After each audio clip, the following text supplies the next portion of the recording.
এই লাল লাল ঝাল ঝাল হাঁসের মাংস দেখে কি তোমাদের জিভে জল চলে আসছে? তাহলে আমার মতো চটপট করে রান্নাটা করে ফেলো।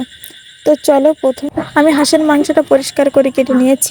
তারপর এই একটা বাটিতে আমি রসুন, পেঁয়াজ কুচি, আদা কুচি রেখেছি। তো এরপরে আমি কিছু ঝাল আমি জলে ভিজিয়ে রেখেছিলাম আমার বাটার সুবিধার জন্য। তো চলো এগুলো বেটে নিই। আমার কিন্তু সব কিছু বাটা কমপ্লিট।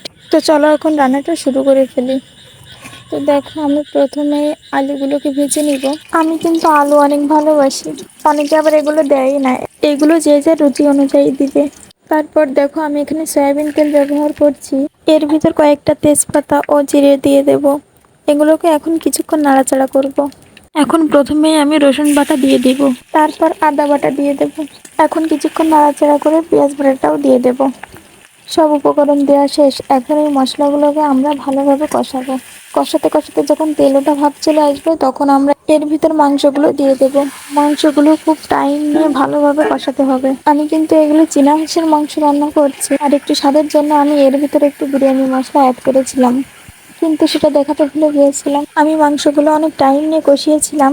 তো দেখো, এখন আমার কষানো কিন্তু কমপ্লিট। এর ভিতরে এখন আমি জল দিয়ে দেব। এখানে আমি গরম জল অ্যাড করছিলাম, আর যে যার পরিমাণ মতো জল দিয়ে দেবে। আর এইটা যেহেতু হাঁসের মাংস, তো সেহেতু একটু জল বেশি দিতে হবে, নইলে শক্ত থেকে যাবে মাংস। তো দেখো, আমার জল কিন্তু এখন ফুটছে। তো আমরা একটু অপেক্ষা করব। এদিকে আমি রাইস কুকারে ভাত দিয়েছিলাম, দেখো ভাতগুলোও কিন্তু রেডি হয়ে গেছে।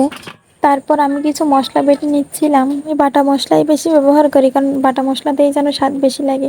তো এরপরে মশলা দিয়ে নামিয়ে নিলাম গরম গরম ঝাল ঝাল হাঁসের মাংস। ভিডিওটা ভালো লাগলে একটা লাইক করে দিও।